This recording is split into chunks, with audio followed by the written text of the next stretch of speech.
Hello everybody, it is day 3 of the Monk Mode Challenge, and it's been going pretty well, to be honest. I still need to record, but I'm doing that right now. I've already edited yesterday's video. I need to pray still, my last prayer, no brain rot content. I just need like an hour more. That's gonna be pretty easy. Education, I need to find a new course or just something.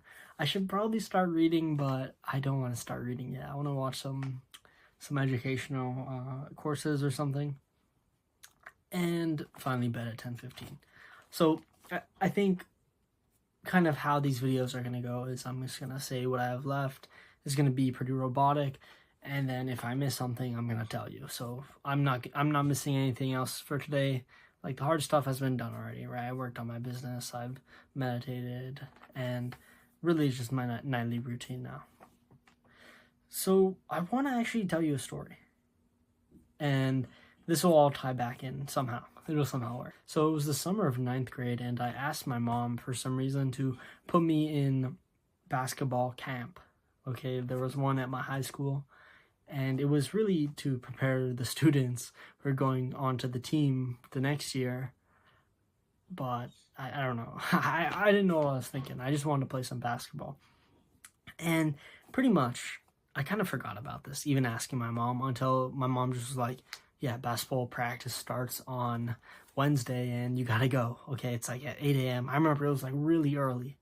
And then, bless my dad, he actually was, was just prepared, I don't think we thank our parents enough for just like the random shit that they did for us.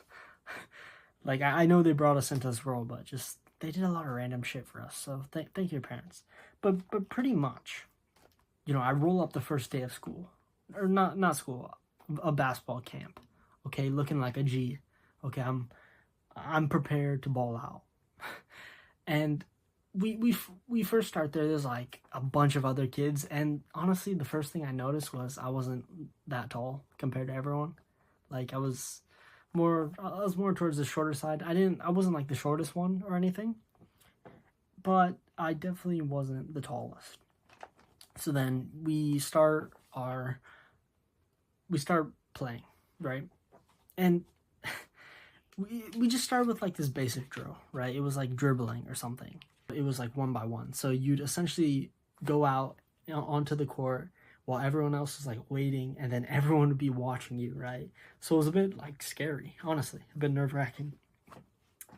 And pretty much I go out, it's my turn, whatever. I just watch some other kids go, and then it's my turn. And then I dribble, and it wasn't bad. But then I turned back and I started going over, and I passed the ball to the kid next to me, or who was behind me in line. And the kid is like, "What are you doing?" Like, he literally said that to me. He's like, "What are you doing?"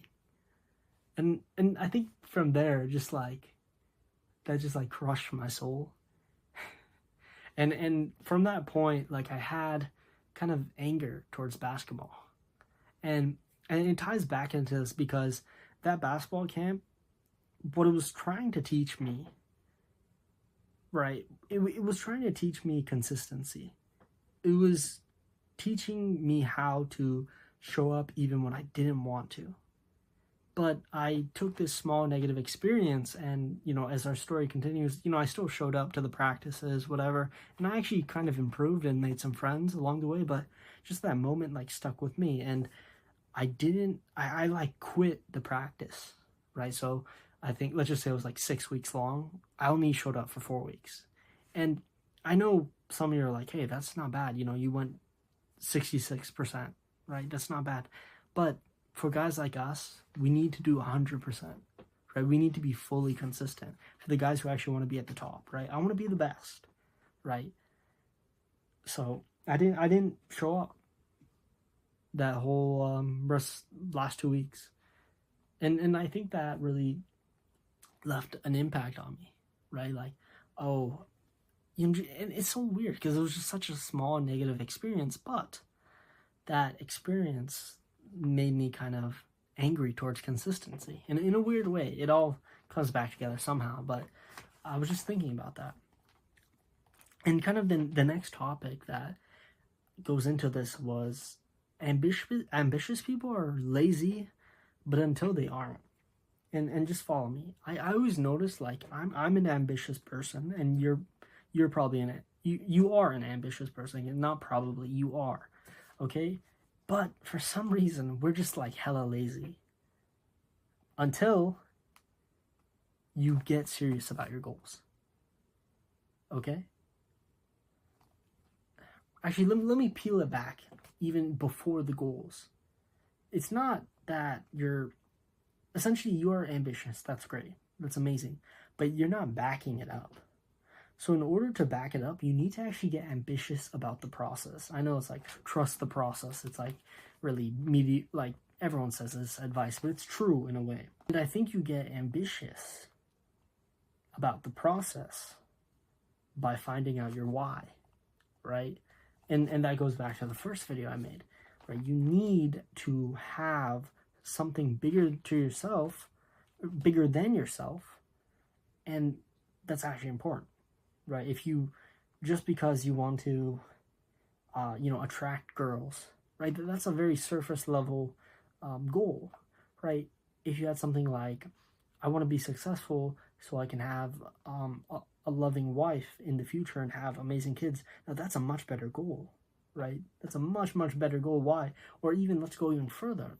Let's say I want to be successful, or I want to follow my goals. I want to follow the process to be successful because I want to be remembered by everyone as that guy who changed the family's bloodline, right? That is big. That is massive. Okay? So you're probably ambitious. Why do I keep saying probably? I'm saying you are ambitious. Okay? You are ambitious, but you're extremely lazy. Okay? It's not a good thing, too. Don't act like being lazy and ambitious is good. It's not a good thing. Not a good thing at all. Just be ambitious and actually do the work. It's that simple, right? All of this, it's kind of fluff. It's blasé fluff, right? But it's to help you really develop that why.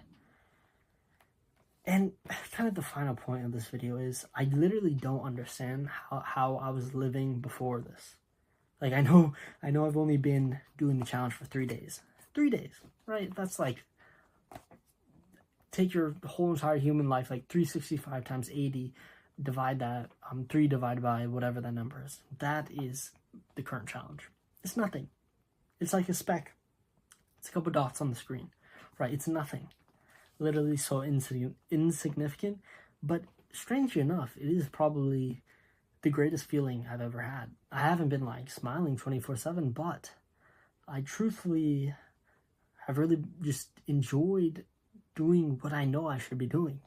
And you only get this by having like this top 1% focus, by not being on, like, not watching brain rot content, doing, following your habit tracker, following, your daily plan. You need all that stuff. And really, I hate to say it, but it hasn't even been these 3 days. It's really been like 5 years I've wanted to be like this, right? It's crazy to say. A lot of procrastination was involved there, a lot of just like thinking. But seriously, like, I don't know, I'm like, even if I can get like 5 guys who are genuinely this like crazy about their success, that'd be amazing. But I don't know where they are. Like, I could say, oh, look at these YouTubers, but then they're like on social media 24/7, like flexing. It's like, okay, great, that's amazing, but are you actually that locked in? Are you actually that focused? Like, you can have fun, don't get me wrong, but are you like sacrificing everything to be the best? I don't know. I'm not gonna make a judgment on that, but hey, that's what I think. And I'll give you one more example from freaking today, of why this like monk mode challenge, or just, it's really just taking control over your life, like fully, not like 10%, 20%, not like 1% improvement every day. No, that's dumb. Okay, taking full control, taking like it all. Okay, I went to the dentist today, and I think I usually come off as a bit socially awkward, but I think today I was just present. I went in there, talked to the lady, talked to the nurse, talked to everyone, talked to the dentist. I was like fully present, and I was like laughing. I talked about my own life. I didn't make it awkward. I just felt present. It's like, you're only gonna do that when you're like in control of your life, okay? And it was a great feeling, right? It was a small moment, don't get me wrong. I wasn't like, oh my god, I'm the best, but it's just like being a normal freaking human. So really take control of your life. That's really the name of the game. Take control and please take action. It's for yourself, really. I also need friends. See you later.